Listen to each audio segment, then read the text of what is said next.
今天买了几个柚子，我们先用盐将柚皮的表面呢清理一下，然后再冲洗干净。用厨房纸将柚子皮表面的水呢擦干，用刀子切去头部，用小刀在柚皮表面均匀地划上几道口。用手呢将柚皮掰开，只取柚皮部分。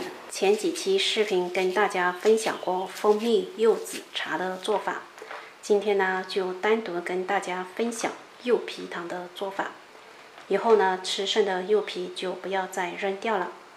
将柚子皮的白瓤呢去除一部分，只留一小部分就可以了。处理好的柚皮切成约3厘米左右的长条。切好的柚皮400克装盆中，撒上适量的盐，用水浸泡30分钟。30分钟后直接捞出，放入冷水锅中，大火烧开后焯水3分钟，这样可以去除一下柚皮的苦涩味。3分钟后捞出，过凉水，再挤干水分。将柚皮倒回盆中，再用清水浸泡1天，每隔2个小时换一次水，直至呢泡柚皮的水变清澈为止。这时柚皮基本完全不会有苦味了，再挤干水分备用。锅中倒入500克清水，500克冰糖，大火先将冰糖融化。冰糖融化后倒入柚皮，翻动一下，转中小火继续熬煮。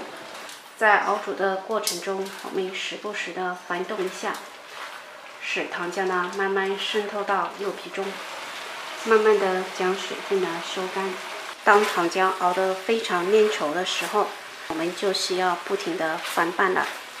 这时候的柚皮呢非常的晶莹剔透，直至呢熬至糖浆完全被柚皮吸收，我们关火，利用1温不停的翻炒至挂霜。现在就已经完全挂霜了，我们的柚皮糖就做好了。